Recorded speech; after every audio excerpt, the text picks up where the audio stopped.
articulation is like, how are you playing the notes? Are they detached or connected? Partially detached, partially connected? Like, do you need to have a silence or a break between, or should the one note should end where the other begins? So legato is an Italian term meaning connected. When you see a curved line over or above the notes, that indicates that you should play legato. The curved line is called a slur. So the notes must be connected no matter what instrument you are playing the notes on. So whether it's piano, singing, a harp, whatever, the note where one note ends, the next note should begin, not overlapping, but you should not hear a break. That means legato, right? But at the end of the slur, you should have a break in the sound. You should hear a quick moment of silence. So like if you have slurs in vocal music or any other instrument where your sound is powered by air, a wind instrument, you have to breathe at the end of the slur. And you're usually not allowed to breathe any other place. Like you can't breathe in the middle of the slur because then you have silence between the two pitches, right? Like la, not la, la, la.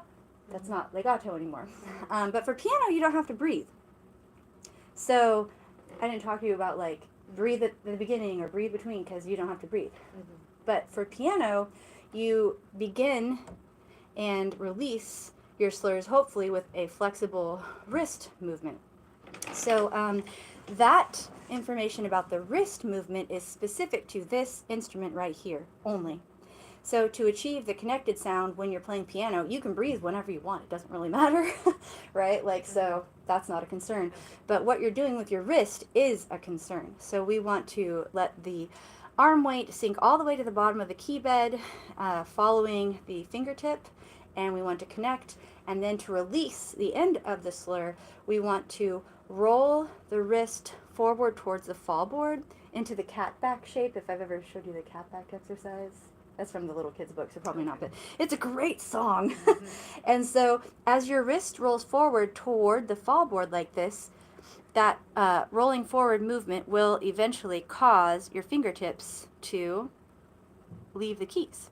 And so instead of taking a breath to release your sound and end the slur for piano, you are supposed to lift your fingertip from the key, and your fingertip is leaving the key because your wrist is rolling forward. So we are like lift, lift, lift,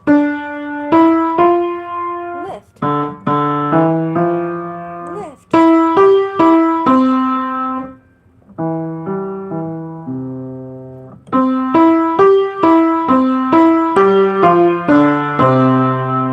And then at the end of every song, you release by rolling your wrist forward to cause your fingertips to leave the keys and then land your hands in your lap. So it's just like a big, dramatic version of ending any slur. Okay. Does that make sense? It does. Can I ask a question? Yeah. So when it's just one hand, and I know that it might just be like one hand and the other hand right now because we're doing the book, but when it's just one hand, do you keep the other hand completely still, or do you move that? Okay. Yeah. You see how the one hand is playing, the other hand actually is doing something. The other hand is observing these whole rests. Okay. So this is what the hand is supposed to be doing because that's what's indicated. The hand is resting. Okay.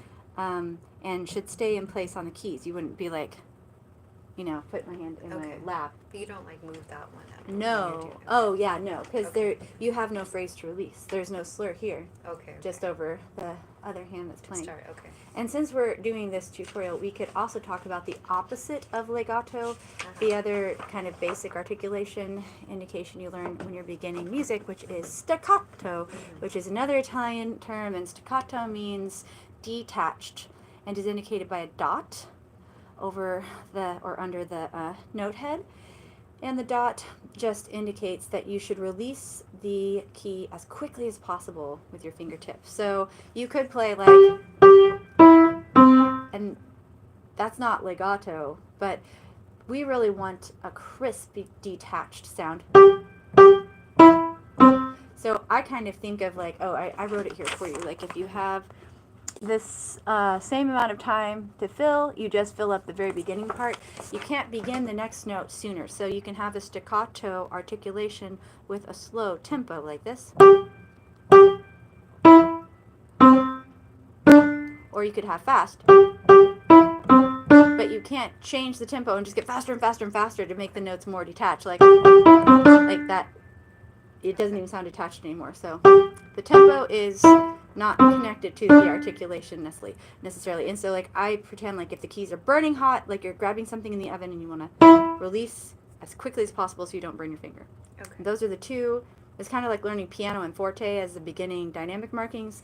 Staccato and legato are like the beginning articulation indications. So. Okay. Any other questions?